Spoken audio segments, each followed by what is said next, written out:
How long do you want to live? What is your quality of life? A clinician would say that man is meant to be social. And most people certainly would agree that there's more potential for happiness. But if you're too fearful of the people who are helping you, you're trapping yourself. I think if parents set perfectionistic standards on their children, they're automatically setting their kids up for disappointment or even failure. We also have to look at ourselves realistically and what kind of parenting we're offering. What if setting high expectations for our children is actually what holds them back?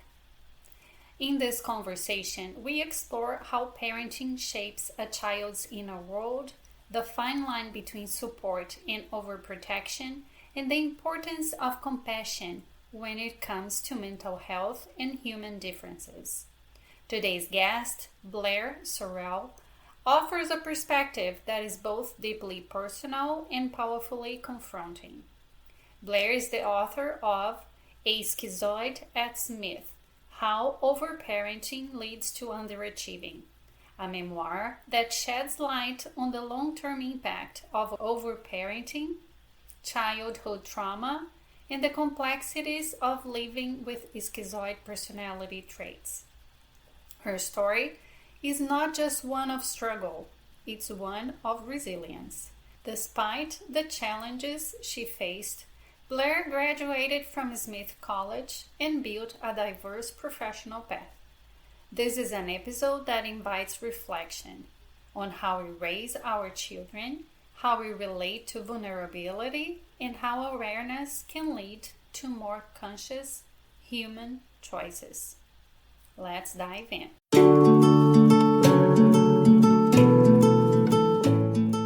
Welcome to Good is What Makes You Feel Well, Mama Terra's podcast. Each week, we will explore topics that impact our physical, mental, emotional, and spiritual health through inspiring transformation stories.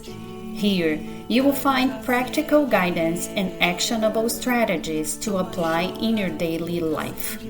I'm your host, Ana Rezende, author, health coach, and speaker. I'm here to help you protect your energy, strengthen your well-being, and thrive through life's transitions. If you are a student, a parent, a teacher, or someone who cares about well-being, go to Amazon and check my book, Living Your Best Life in College. Now, let's dive in and discover what really makes you feel well. Abraço uma pessoa amiga, corre na chuva, escala a montanha, contempla a vista, transcende, levita.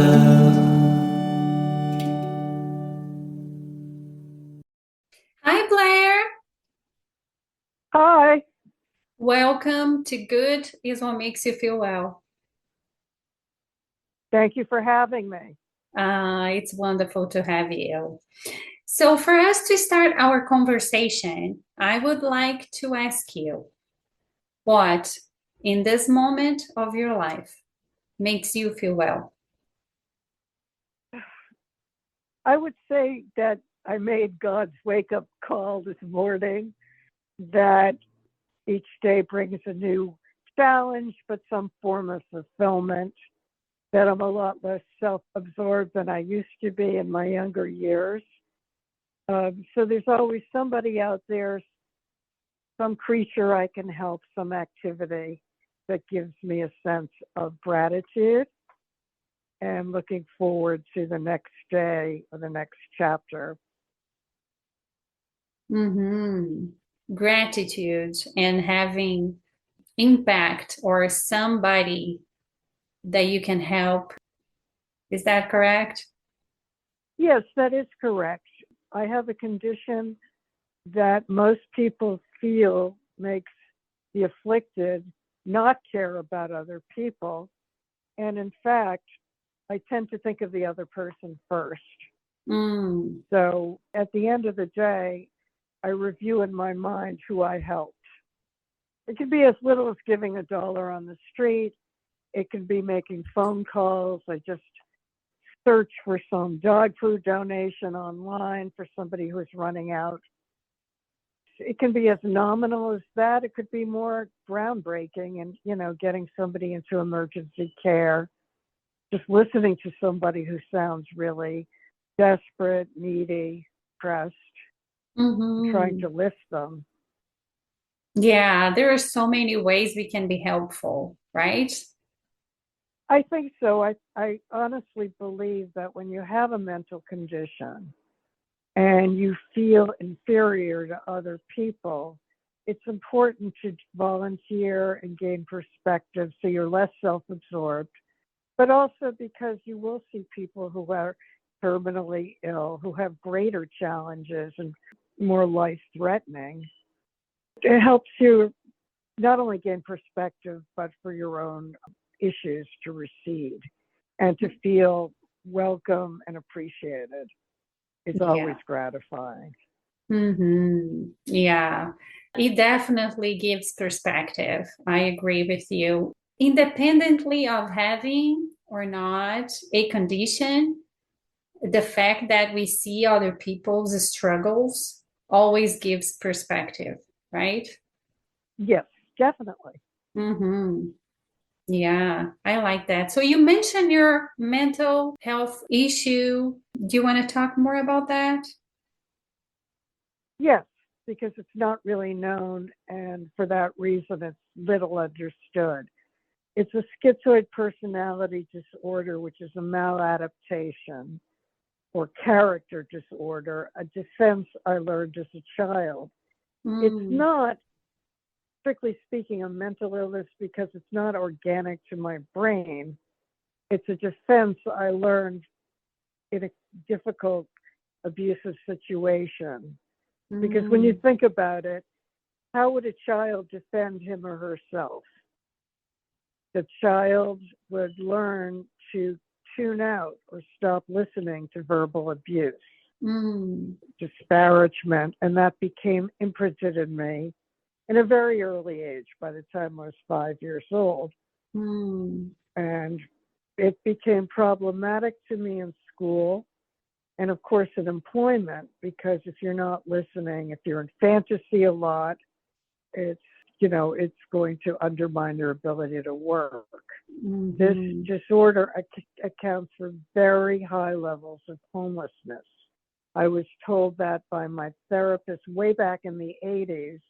And if you look at schizoid personality in Wikipedia, 65% of a New York City drop-in center was schizoid. And I suspect they presented on a bitterly cold night because people with this maladaptation are conditioned to avoid contact, and they must have been desperate. I think they would opt to sleep on a subway grate rather than report to a center like this. But you see, that's the problem.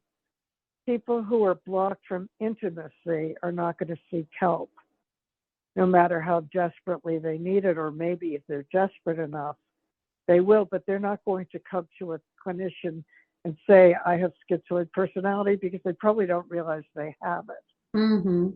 And they may stumble into treatment just as I did because of anxiety, depression, or some other comorbidity, and then realize that they have this kind of condition, which, if you're impaired, makes your life very challenging. I want to also note that not every schizoid is impaired, but for those who are severely anxious in the presence of other people, they won't be able to concentrate, and they can plummet into unemployment, homelessness, or be dependent on their parents lifelong, never leave the homestead, have few friends, not date, marry, be able to earn a livable wage. And there are more mundane aspects of it that make it dangerous. If you thought about your own life, what if you never went to a doctor, a preventative screening, if you never sought guidance for legal or financial matters for which you were not skilled? You would self-victimize. So it's a condition that generally speaking, isn't harmful to other people, but can be potentially very dangerous for especially as they get older. There are limits to one's autonomy. Mm-hmm. That's why there's quote unquote assisted living. I see. So first, I would like to thank you for sharing. I know that it makes you vulnerable to share all that. And I really appreciate your bravery to disclose the condition and how you got it. It's not easy to acknowledge that, right? So thank you for sharing. Yeah, and welcome. Yeah. So you mentioned that you were able to get this diagnosis just because you presented another symptoms of anxiety and depression, and then you did seek help for that. Then you got the diagnosis. Is that correct? Yes, absolutely. Mm-hmm. I got it later in life. I was already 33 years old when I first went into treatment. Okay. And my parents thought I was autistic as a child. I had a lot of anxiety. I had panic attacks. I had difficulty sleeping, bedwetting. I was withdrawn. My mother likened me to being a cat, having another cat in the house. I mean, there were obvious or telltale signs that I was different.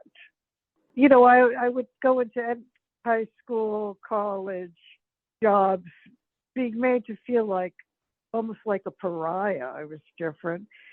But there was also that it was different or difficult for me to maintain myself because I couldn't arrive at a job punctually. I was in fantasy more than my colleagues.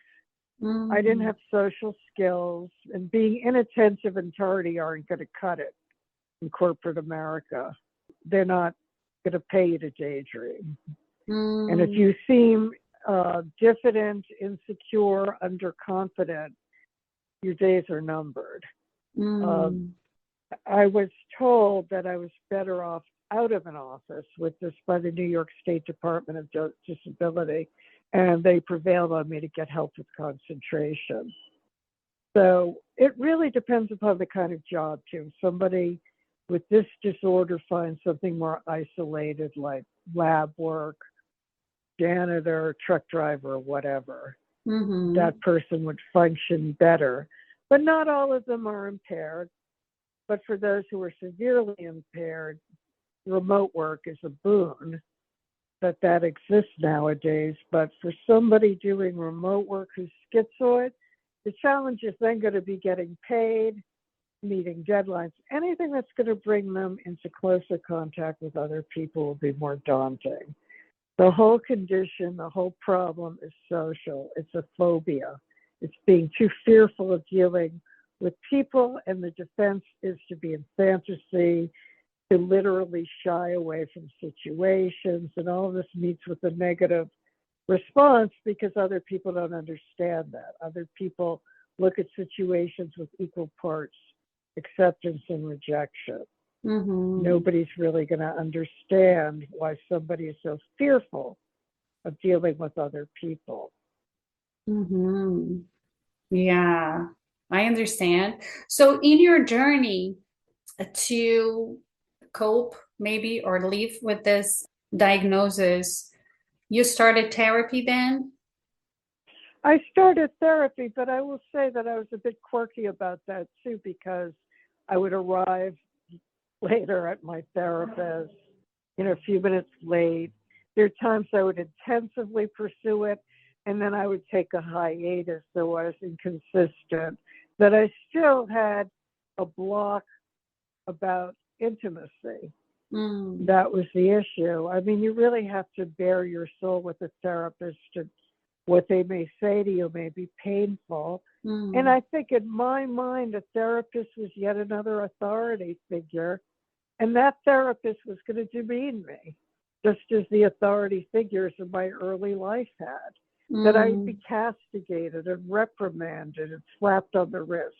I think in my mind, That's what made me shy away from seeking intervention. My father prevailed on me, but it wasn't until I was trying to put together an advertising portfolio and didn't seem to want to show it to anyone. And it took me a lot longer. My book was haphazard. It didn't look like the professional books that most people would show, and I wasn't going to make a good presentation in person because I didn't have the emotional state. That undermined me in absolutely every single situation. I see.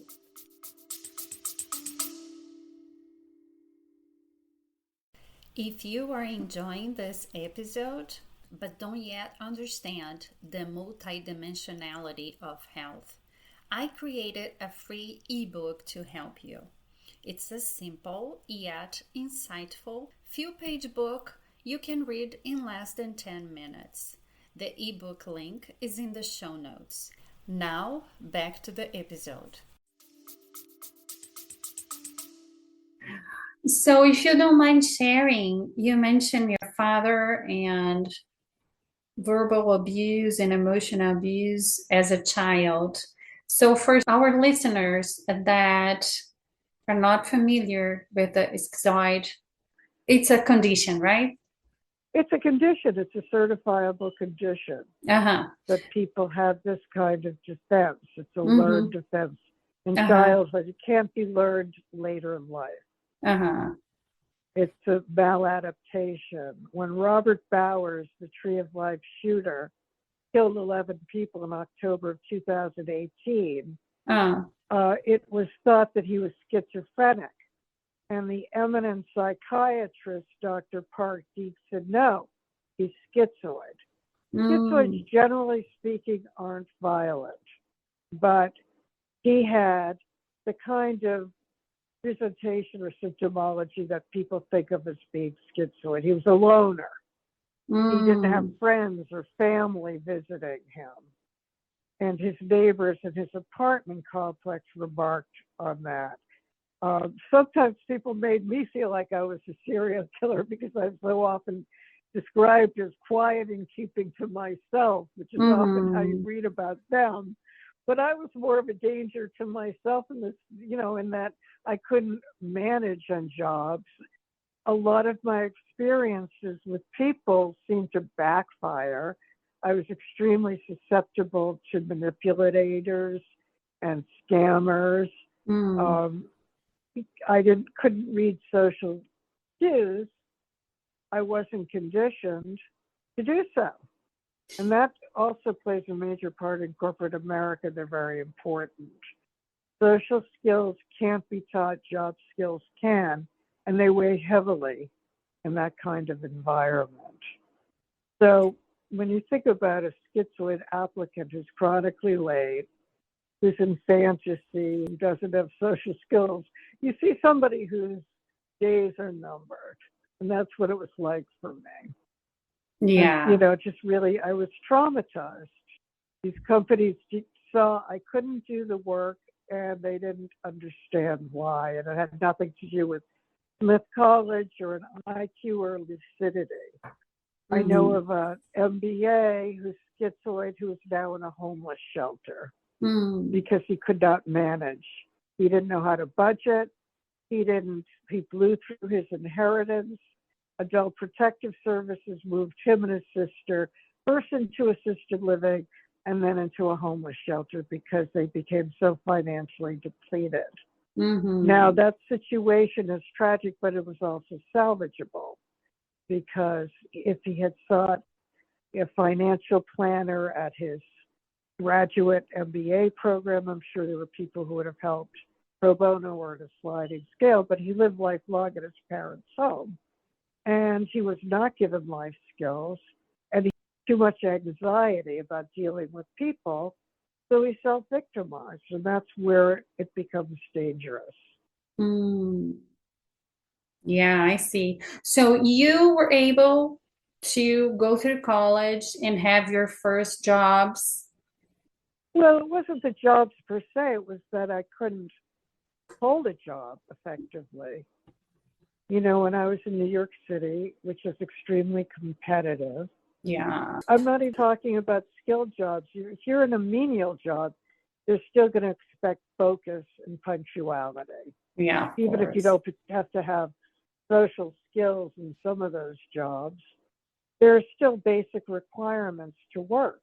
Mm-hmm. And it made it very difficult for me because I had a condition that undermined my ability.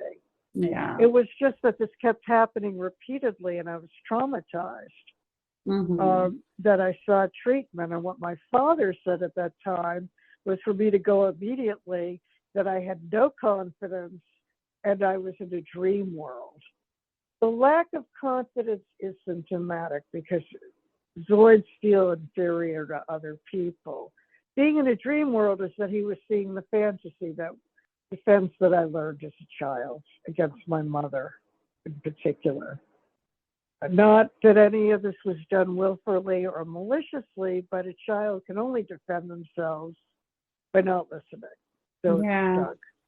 You know, it's just this kept happening. And for a long time, I thought if I found the right job, it wasn't. As long as I had this disorder, it wasn't a matter of the right job. I wouldn't be able to manage a job, except maybe if I were in isolation, or relative isolation. I could function where there weren't too many people around and my focus would be better. But it is painful to live with that. Imagine if you were chronically called into human resources, or people made fun of you and said you didn't have a head on your shoulders, or called you thick-headed, or are you retarded or brain damaged. That's the kind of litany of harassment you're going to endure. Yeah. You know, they're not going to understand, and they're going to see the symptoms and strike at it for that reason, and that could force you more and more into withdrawal. Withdrawal in psychoanalytic terms is a retreat into fantasy. It's a defense I learned. When I wrote this book, I wanted to try to break the cycle, not just for homelessness, but of course for the people themselves. And because having lived this life, I really didn't want anybody else to live it, if at all possible. Yeah. At what point you started writing the book? The pandemic struck, and that gave me a window of opportunity. And I had friends from, high school who appear in the book who had encouraged me to write. And I thought, what am I going to write about? My life had been failure. But then I began to think, why had it been failure? I realized that was story, and it was an important story because I was writing about a condition that's fully preventable.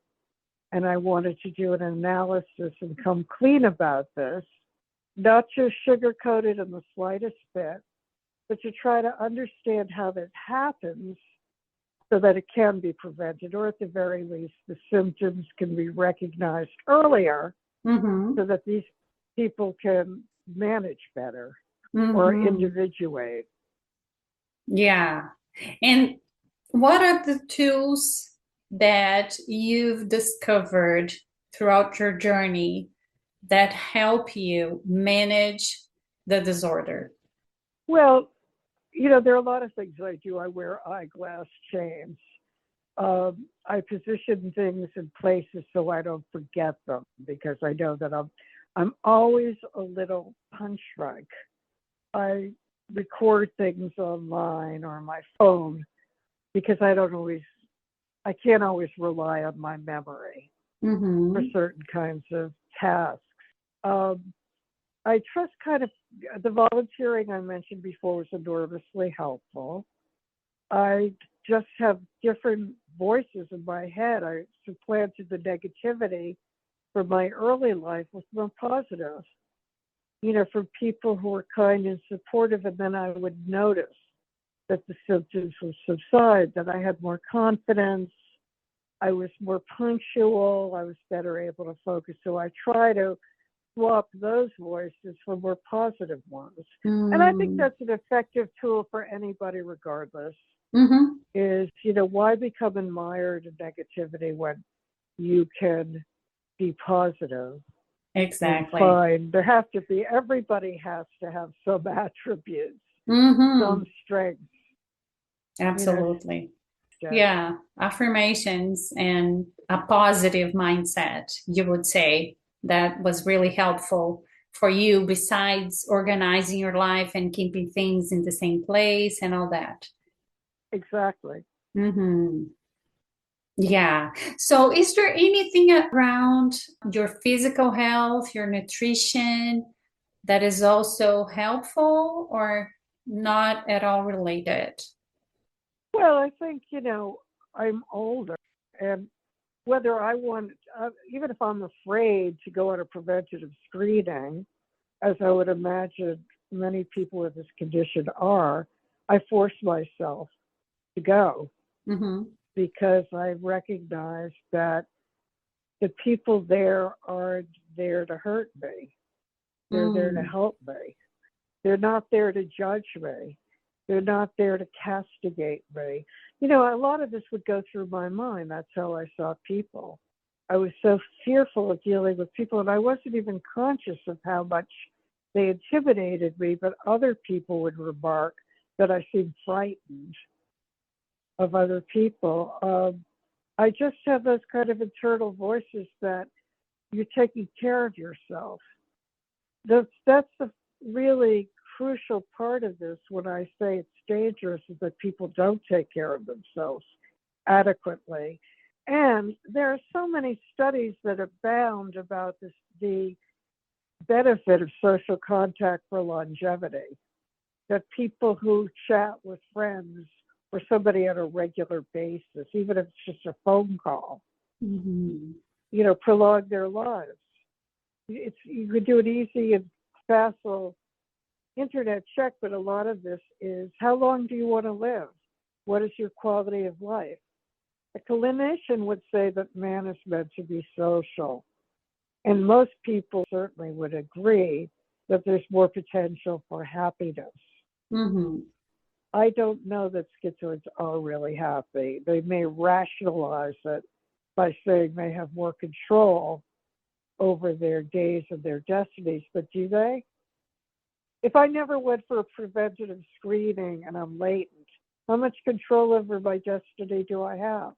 I've taken no control or responsibility for something that may have been preventable, where I could do something about it. It's like that guy that I described with the MBA. One has to recognize one's limitations, be they in legal, financial, whatever area, and seek guidance. Mm-hmm. Yeah. Smart person. I'm talking about intellectually smart because this is emotionally based. Uh-huh. Seeks help. But if you're too fearful of the people who are helping you, you're trapping yourself. Mm-hmm. Yeah. So you were able to manage through high school, college, and some jobs. But once you got your diagnosis and you were able to understand the reasons why you have been avoiding social contact, were you able to change the way you approach people or not? I tried. I mean, I would go to a lot of things, but even, because I enjoyed cultural activities, but even then the same thing, I would show up late. I would sit in the corner. I didn't make small talk. I'd stuff my face at the buffet. I was there in body more than spirit. I did have the ability to get people to like me. I was actually, according to my clinician, very skilled superficially. It was one intimacy. What she had said to me is that I could only expect to hold a job for a year. And since it was so devastating to me to keep going through this, I felt the better advice would be to myself would be to write, to be a freelance writer. But that's very tenuous. Freelance often became free, or I was underpaid, or it was so difficult to collect that you can't work for a livable wage. I think if people with this have the insight that they want isolated work and they can find it, good for them. That's better, do remote work, or better yet, try to get a handle on this so you can function in those circumstances and realize You don't have to become buddies or backslapping convivial people. You just have to be there and be competent. Mm-hmm. You don't have to get too closely involved with the other people. So if you're phobic about other people getting too close, you don't have to be. Mm-hmm. You know, it's in our minds that we feel that other people are going to smother us as schizoids, that other people will harm us. Mm-hmm. That really isn't the mission of an office place. So if you could override a presumption, you might be able to function adequately enough to sustain yourself or even long term. Mm-hmm. But I think ideally is to prevent the disorder or get it treated early enough so the person's life isn't harsh or potentially fatal. And for parents, they have to understand they may have kids who never leave the homestead. This man I described was in his 70s when he finally vacated. He never left. They may become lifelong benefactors through their kids, and their kids might be financially dependent throughout because they cannot earn a livable wage. And I know that most people underachieve, but I don't think parents would really want that for their kids or themselves.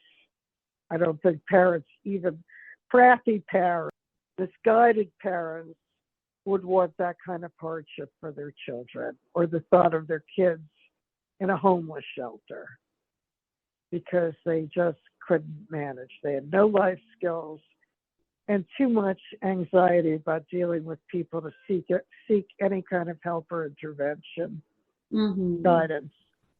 I mean, I know I've said that repeatedly, but that really is at the core of what my concern is and why I wrote the book. I wasn't so much interested in whether they superachieve because most people don't. Most people underachieve. We know what the divorce rate is like.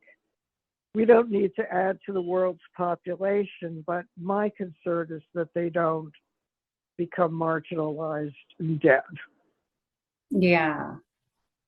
The subtitle of your book is How Overparenting Leads to Underachieving. So tell me a little bit about that and how that impacted your life. Well, I think if parents set adults or perfectionistic standards on their children, they're automatically setting their kids up for disappointment or even failure. If, as I described before, they're constantly berating them, they may stop listening. So they may have the kind of impairment where the concentration is undermined. So yes, they're going to be poor performers in school and at work. They're going to have problems with authority figures because they're going to dread them. Just as I said, that, my perception would be that therapist or boss is going to castrate me. I led to under because I could never do anything well enough or right enough. I mean, my mother said that I was just suited for manual labor when I was a child, and that stuck with me. And my father said I wouldn't do my homework, so she started doing it. What would have been better recourse is if we went to McLean Hospital, which was a mile or so away from our house, and sought professional help. Of course. But, the era was different. There was more stigma, less transparency about these things. I had parents who were of the greatest generation, and any kind of mental condition would have been construed as a character failure, and that everybody should pull themselves up by the bootstraps, which is fine if you have bootstraps. That doesn't work if you don't. Yeah. So the tenor of the times is very different. When I say, status seeking, it doesn't have to be just limited to status seeking. It could be just parents who are overwhelmingly critical, negative, demeaning, disparaging. And I'm sure that you've encountered people in your social life who are like that, and you tune them out. Absolutely, yes. Yeah. That's the risk. Yeah, the way you were defining overparenting is parents that set very high expectations for their kids, and if they don't deliver, then they become this hyper critical parents, judgmental, and all that. Call it, Exactly. yeah, okay. Yes, that's what I'm calling, and what I'm prevailing is to take a more balanced approach, Uh-huh. to Yeah. be critical in a more nurturing kind of way, Yes. show more acceptance or love. I came from a loveless situation. I never ever remembered my mother saying she loved me. Yeah. My father was emotionally absent, and I think that their marital strife caused him to avoid the household as much as possible. He was an absentee father. I don't think he wanted family. He wanted companionship, but he was also victimized by his era, because nowadays men can remain single longer or lifelong without the veiled suspicion of homosexuality. Back then, you married. And if you didn't, those were questions that people, particularly for a professional, a doctor, would wonder. Everybody was supposed to have kids after the baby boom. You know, not everybody is suited for parenting or really wants it. If you don't really want that innately, it's better for you and your progeny not to go in that direction. Of If you course. can't handle them, it would have been better for us to go to McLean than to do my homework. Yeah. I think also with women, it's now possible you can be single lifelong without being perceived as Eleanor Rigby or the neighborhood spinster. This isn't quite the negative. You know, there are more women who want to stay independent for whatever and can afford to do so financially, emotionally, and for positive reasons. Yeah. And that is the kind of possible prevention that you are mentioning in the book, the way we actually raise our kids in a more Yes, it nurtured is. environment. Yes. Yes, that words can have impact. I'm sure we all know somebody who said something to us in our childhood, not necessarily a parent, and it remains with us lifelong and causes a kind of self-doubt. Yes. But I'm talking about too many of those kinds of words and their lingering effect and the imprint that they can cause and the risk that they can also make someone impaired. This kind of parenting gave me a disability. It's that simple. Yeah. And my therapist had said I was eligible for disability. Smith College does not understand one of their graduates in good standing being on disability. I could go back to them and say, well, you know, unfortunately, I live with this character disorder, so my BA and any of my other gifts were useless to me. Yeah. Yeah. This is not easy for you to disclose. Yeah, no, thank you for sharing all that so vulnerably. So your book is then to help spread the word about this condition and how we can better deal with people with this condition, and then provide some insights on preventing it to happen in the first place. Yes, it is. The book is available on Amazon, is it? On Amazon, through Atmosphere Press, Thrift Books, any number of links online. Yes. A Schizoid at Smith, How Overparenting Leads to Underachieving. Yes. After you wrote the book, then you call yourself an author now and you keep writing freelance? I've been asked to write a lot on this particular topic, but also there's a lot of music in the book, so I have written lyrics recently too. And I'm, trying to contemplate my next offering, which I don't think will be about SPD. I write so much anyhow about it that, I'd like to take a break. from that and do something that's a little less heavy, but but impactful. Mm-hmm. I see you got some awards. Yes, the book has gotten a number of awards, and that's very gratifying. That's excellent. It's so Thank important. you. I do believe so strongly in the power of storytelling because that's how we break the cycle, like you said. Somebody has to step up and do those things, although it's not easy and it's vulnerable. But for us to make the changes that we want to see in the world, we have to do hard things, right? Well, we do. We also have to look at ourselves realistically and what kind of parenting we're offering and take it totally objective. I've been in instances where parents have berated a child so mercilessly that, and I'm not confrontational by nature at all, spoke to them and said, I was never able to gain any confidence, and I was already in my 40s when I overheard this because I was spoken to that way. And I know you're going to say to mind my own business, but I would really not hope that your child doesn't have the same kind of outcome. I was at a temp job and a woman asked me if I had a really overbearing mother because she saw how diffident and tentative I was and fearful of approaching not just her boss, but my colleagues and this and that. It had imprinted so radically. I would take writing classes and I couldn't produce anything. And I was, of course, the last person to read if I read at all. It just so blocked me and sabotaged me in so many different situations. I also think that for somebody who's a young parent who's listening to this, ask yourself, 40 or 50 years ago, would you want to be paying your kids rent? Would you want them still living at home?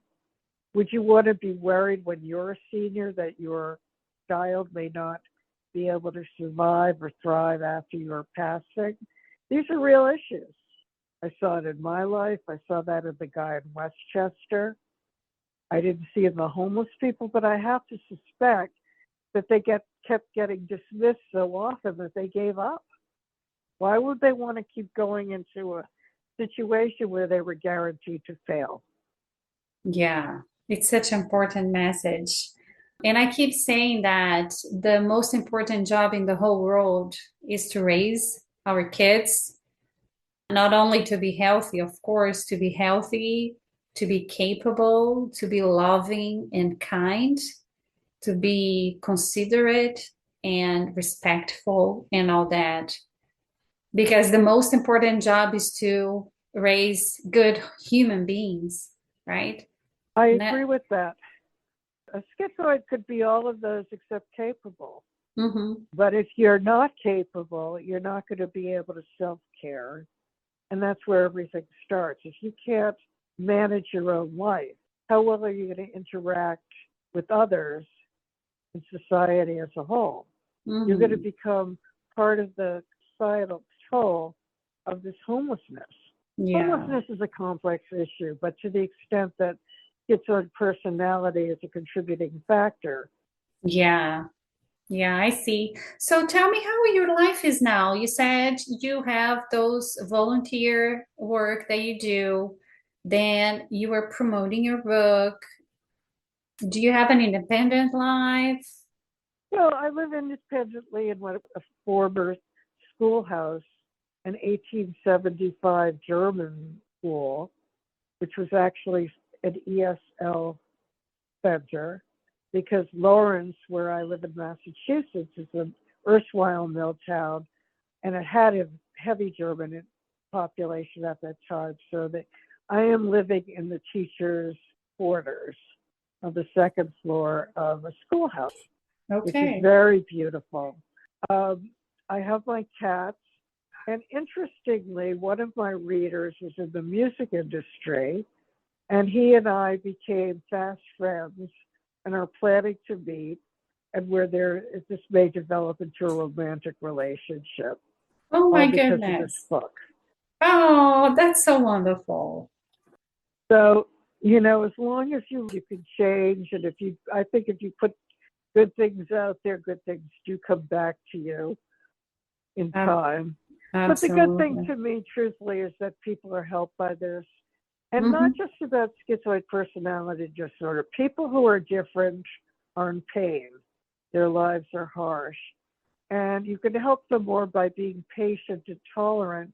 You can help yourself more as a person by doing that because you'll be a better human being. You'll have given back in a way that redounds exponentially. Yeah, absolutely. Absolutely. Well, thank you for doing this. And I think this is a great way to pursue a purpose.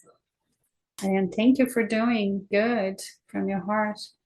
Thank you for having me, and thank you for your kind words and for all Um, the good work that you do and the people you inspire in your audience Thank and the you. world. Yeah. Is there anything that you would like to mention that I did not ask? Well, I really do want people to think about what kind of parents they are and where they want to see their kids in their future and whether they're being putting unrealistic expectations, whether they're being overly controlling of them. A child has to grapple to learn and gain mastery and a sense of confidence and self-esteem. Also, think about how you treat people that you perceive as different. Do you just sort of shudder and walk away from them?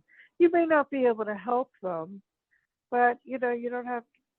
Let's be a little kind to one another. Kinder in the way we treat children, and kinder in the way we perceive those whose lives are already harsh. They're marginalized. Absolutely. Yeah, everybody is battling their all battles, and we never know what's Hey, going on. So yeah, just be kind. yeah. It's no greater effort to be kind, and nice matters. As Mm-hmm. difficult as this was for me to live with, I mean, I think most people would say that this was an act of public service more so than anything about my courage or transparency. This was done to help other people Mm-hmm. and not to vilify my parents because they were human and not skilled in what they did and in Mm-hmm. a poor marriage. And this is how it unfortunately played out. But according to the DSM, I'm not supposed to care about other people. And most schizoids would not create this kind of transparency. I don't think they would even write a memoir. Mm-hmm. So we have labels for this, that, and the other disorder, but there are nuances. And people with these conditions are affected differently. Mm-hmm. Eleanor Greenberg, who's a therapist who's written about narcissistic borderline and schizoid in her Bible, the book, says that schizoids are among the nicest and most sensitive of her patients. So, let's try to approach with an open mind until we can't, until we have to look at things otherwise, but assume that people really want to put the best of themselves out there and that whatever you're seeing out there may not be within their control. I have no Mm-hmm. control of this. Yeah, absolutely. Oh, thank you so much, Blair. I will have the link for your book and the show notes so people can check it easily, and also your website because you do have good information right there about the book and Yeah, the book, if you buy the book, there's a template that lets you tell your own story, the soundtrack of your life that I've mm-hmm. created. So that's there. There's the playlist in the book. There's a lot of information on the site, which is Rocking Tributes, Mm-hmm. about memory, about autobiographical memory, which is the reminiscence bump. So why you remember the music of your teens or early 20s more Mm. vividly than from any other period of your life. That's when the book was written and I Mm-hmm. explored that a bit. So, yes, thank you so much for having me. I certainly hope people are helped, or at least their awareness is greater. Yes, yes, that's what we want to increase awareness to all those kinds of things. And of course, for people to understand that the way they behave and they raise their kids has always an impact in their future, in the future of the world. Thank you so much. You too. Yeah. Thank you very much. Thank you so much for listening. If you enjoyed this episode and want to know more about me and my work, sign up for my newsletter. Every week, I craft good wellness information, recipes, and book recommendations with love and care just for you. It's rich and free. Find the sign up link in the show notes. See you in the next episode. And remember, good is what makes you feel well. A vista transcende, levita.